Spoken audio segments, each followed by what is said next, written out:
Buenos días, muchas gracias, Nicolás, por tu invitación. Ustedes están para este semanario Estrategia y Comunicación Político-Electoral, ¿no? Así es, vinimos al Perú por un tema muy concreto, que es promover la formación y capacitación en el diseño e implementación de campañas electorales, trabajando en mostrar herramientas nuevas, nuevas tecnologías para que las personas que quieran aspirar a representar a la gente puedan tener una mejor forma de comunicarse y de conectar con el electorado. Ese es nuestro rol ahora. Claro, ahora, el problema es que eso te enfrenta y es inevitable hablar de esto, de la crisis que hay en este momento en Chile y en Bolivia y en Colombia y donde uno vaya prácticamente, ¿no es cierto? Que es la decepción del electorado mirado desde ese punto de vista, ¿no es cierto?, con respecto a lo que fue la oferta electoral y lo que finalmente hicieron en la realidad los candidatos. Entonces, hay una crisis de confianza bastante profunda que nosotros hemos ido midiendo en distintos países en los que hemos trabajado. Las personas han sentido una decepción con las promesas que se les han hecho en relación a la ejecución, pero además porque hay una parte del modelo en el que nos estamos desarrollando que ha generado más bien grados crecientes de desarrollo, pero de poca felicidad. Y las personas lo están resintiendo cada día más y se van generando de alguna manera estas explosiones y estas manifestaciones en los distintos países. Ahora, mirando el tema específicamente electoral, ¿por qué vota la gente? O sea, por ejemplo, en un país como el Perú, ustedes han analizado el caso del Perú. ¿Qué es lo que mueve? Porque es cierto que la oferta electoral o la promesa, o sea, por ejemplo, Fujimori centró toda su campaña y la gente lo ha olvidado y no deberíamos hacerlo, pero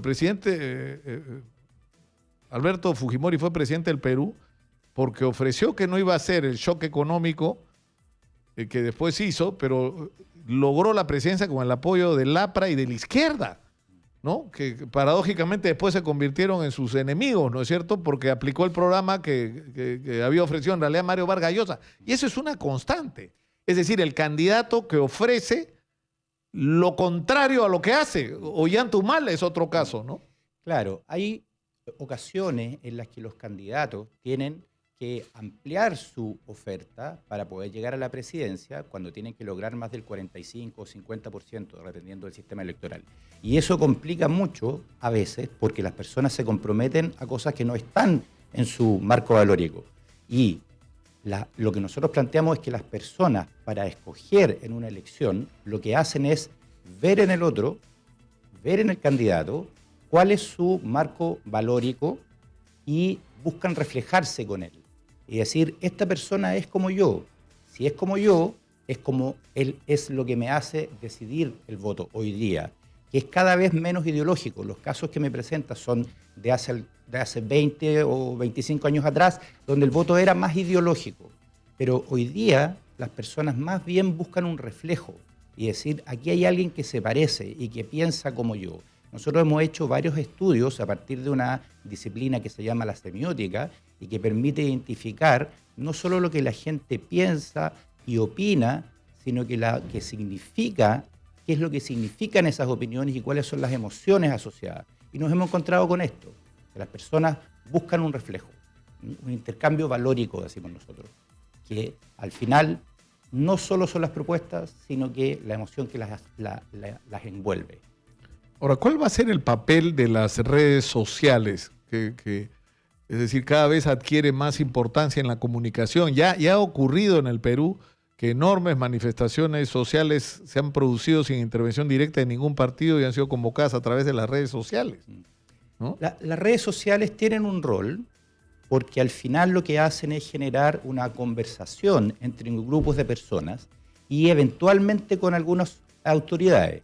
Pero lo que sí ocurre también es que se generan grupos de personas que nosotros hemos denominado un remolino de personas que tienden a ser críticos o apoyadores de una determinada causa o de un determinado personaje y que van envolviendo una discusión. Pero al final no es el reflejo real de lo que a la gente le pasa. Son grupos, remolinos, pequeños remolinos de gente que están discutiendo respecto a un tema. Pero no es una opinión general, hay que tener mucho cuidado con lo que las redes pueden lograr. Por el remolino pero también porque se generan muchas fake news.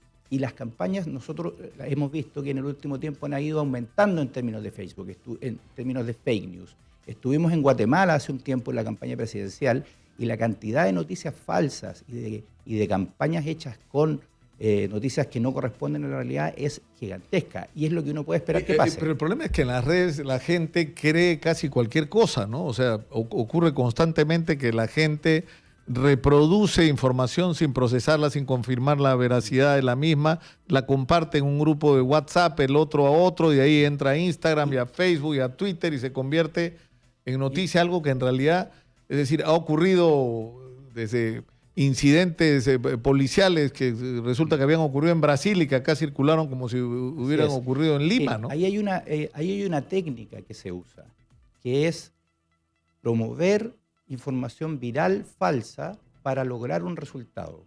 Eso es una técnica que requiere inversión en dinero, equipos de trabajo. O sea, soltar una información que no importa si es falsa, va a tener un determinado impacto, va a generar cierto nivel de desconfianza sobre el candidato al que se quiera dañar o favorecer. Así ¿No es cierto? Así es. Y eso es el beneficio que vas a tener al final. Esa es una técnica manipuladora de la opinión de estos grupos que yo le planteo, que a veces llegan a ser muy grandes, pero siguen siendo estos grupos que van empujando estas noticias falsas. Es un problema muy serio porque se generan grupos de personas que al final van Pero detrás replicando. de esos grupos de personas, es decir, porque incluso no es que tengan una afiliación política, son personas que te ofrecen el servicio no importa de dónde sea.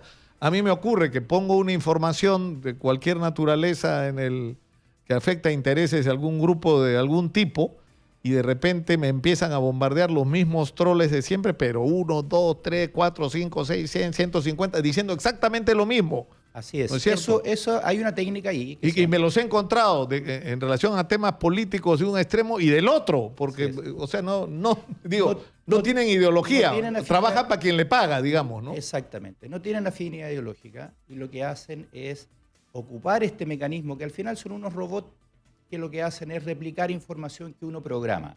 Uno le puede decir, necesito que me diga tales y tales cosas en tales y tales grupos.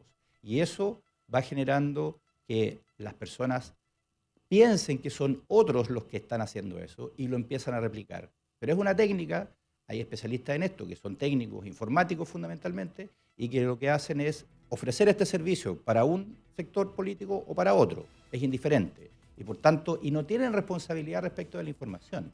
Por eso hay una enorme responsabilidad de la... Ahora, ¿eso va a ser un tema en esta campaña o no? Es muy probable, porque en una campaña tan corta, un elemento que es clave es la desinformación.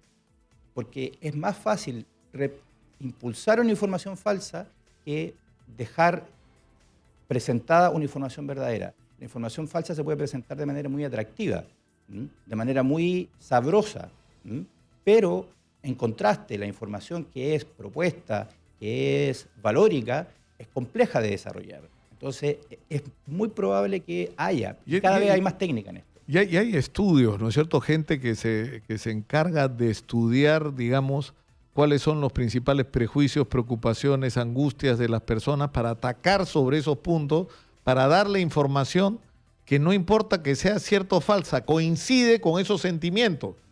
¿No es cierto? O sea, si estás en una sociedad, digamos, conservadora, y tú lanzas un mensaje diciendo que a este señor lo que quiere es volver gays a todos los niños, vas a creer inmediatamente en eso y vas a haber desacreditado tú, ¿no? Y adicionalmente a lo que señalas, uno le puede decir eso al grupo de personas que uno quiera, que son los más sensibles a rechazar la opinión, por ejemplo, de que alguien es gay. Entonces yo no necesito decírselo a todos. Se lo digo a aquel público que yo ya tengo estudiado. Y para eso, ese fue el escándalo de Cambridge Analytics, ¿no? O sea, que para los que no conocen este tema, es una compañía que lo que hace es prestar servicios para utilizar la información que le proporcionó, dicho sea de paso, Facebook, y manipular la campaña electoral con mensajes dirigidos así. Ahora, ¿no? Yo sí daría el punto de que la entrega de información segmentada es una enorme posibilidad para que los candidatos se comuniquen con el electorado. Lo que estamos hablando nosotros es una forma en la que se manipula esto para lograr un objetivo que no es la mejor comunicación, sino que es conectar de manera chueca con el electorado para lograr un objetivo. Entonces, lo que hay que plantear es que esto tiene dos caras, esta medalla tiene dos caras. Es bueno que a uno lo puedan contactar sobre la base de los intereses, preocupaciones y dolores que uno tiene, es bueno, ¿cierto? Mejora la relación y el contacto con el electorado.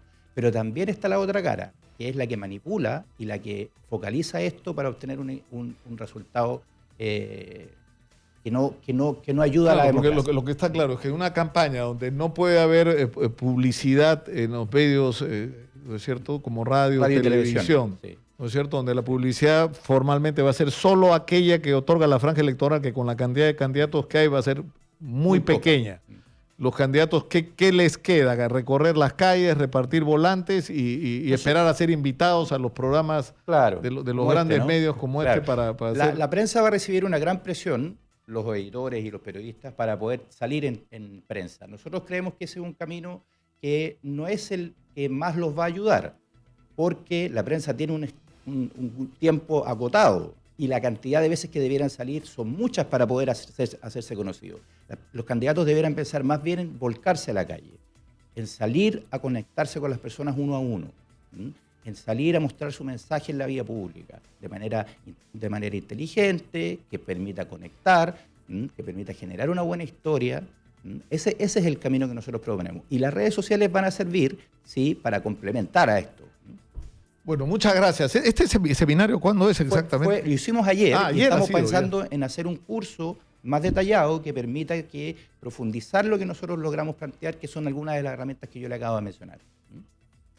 Eso es. Pero hágale firmar a los candidatos que se comprometan a cumplir sus promesas. No sé, eso debería ser, ¿no? Es interesante que haya organismos públicos objetivos que, por ejemplo, validen información, validen el cumplimiento de promesas, validen que los candidatos estén diciendo cosas ciertas. Ahí hay un rol que es interesante con la prensa, porque sí pueden dar ese espacio. Hay lugares donde ocurrió, aquí ocurrió también en Perú en la elección municipal pasada. Sería bueno replicar esos escenarios. ¿Cuánto de verdad hay en los candidatos? ¿Cuánto de verdad hay en sus promesas? Muchas gracias, Andrés Palacio, por estar con nosotros. Nos vamos a la pausa, volvemos con más. Esto es Exitosa, la radio del Perú. ¡Volvemos!